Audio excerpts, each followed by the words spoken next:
Hi everybody, today I wanted to show a strip down of this Whyte branded 142mm 12mm through axle rear hub. And when you look at this hub, if I can spin it round, you can see we have no flats of any kind. On the disc side and on the other side there is a flat, and on that is a little, on the other side, an arrow showing that this has a left hand thread.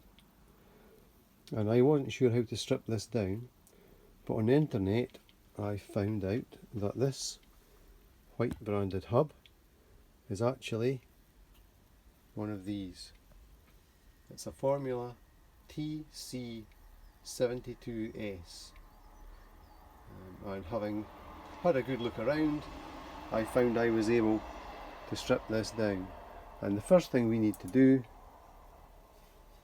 is to pull this one part off. And this just pulls off directly. I'm going to put it in the soft jaws of my vise and I'll show you how to do that. Here we have the hub now mounted in the vise, and if I take the wheel rim and manipulate it and pull it upwards, the part of the hub will end up still in the vise and I will have the wheel free, and I'll show you that just now. Okay, so here we have the wheel pulled off this side of the hub, which exposes this part here, and inside you'll see an internal hex, and that is 11mm.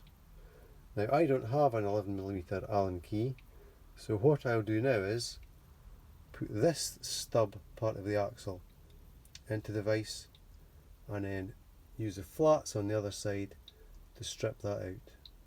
So here we have the axle in the vise now, and I'm turning the other side, the side with the free hub body on, clockwise because it's a left hand thread, to unscrew this, and we'll see this once I've taken it off.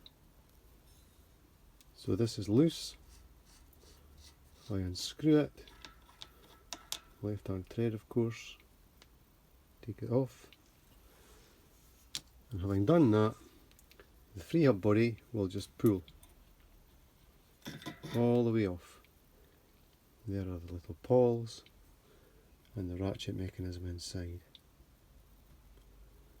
And on there now still is a spacer. And this pulls up. And then from the other side the spindle can be removed, tapped out or pulled out. And then the bearings themselves can be tapped out if necessary, or the bearings in the free hub body, because there are two of them in there and they both have to be tapped out from not this side, the other side. Here now is the hub stripped down.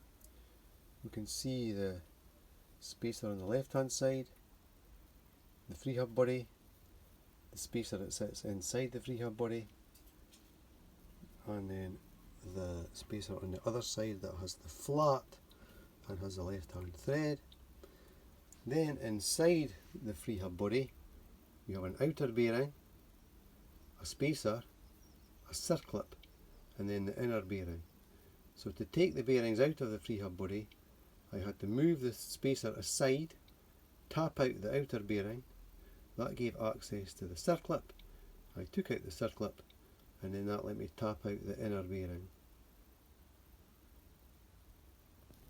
Here I am now removing the spindle from the hub, and the way I have that, of the hub sitting on top of the vise jaws are open, and I'm having to tap, not just tap, the spindle with this large rubber mallet, and it's moving now, and it will start to free up and go through, and I'll have that off in just a second.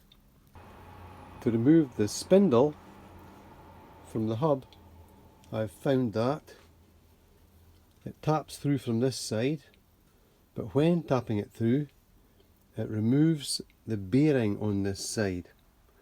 So this bearing pops out, and then the bearing on the other side can be tapped out. But what it means is that when reinstalling the spindle, you would replace the bearing on this side, then put the spindle in, and then put on the bearing from the disc side here. So the spindle can't be removed without removing the bearing on the disc side. Here we are with me having bought 2 new bearings to fit inside the free hub body. I discovered the bearings in the hub are fine. I'm going to tap them in using this socket, and I've made sure that the socket fits in. It's slightly smaller diameter than the bearings, but still big enough that it sits over the bearing and bears on the very outside shell and not the balls themselves where it's behind the seal or the inner part of the bearing. That shouldn't do any damage as it goes in. I'm going to tap in the first one, replace the circlip, then the spacer, and then the outer bearing. Now I've put in the inner bearing, the circlip, the spacer and the outer bearing, and I discovered if you tap the outer bearing in a little bit too firmly, it gets a side load from the spacer and can feel a bit rough and wear very quickly, I think. So I had to back the second bearing out a little bit, and it's very smooth now.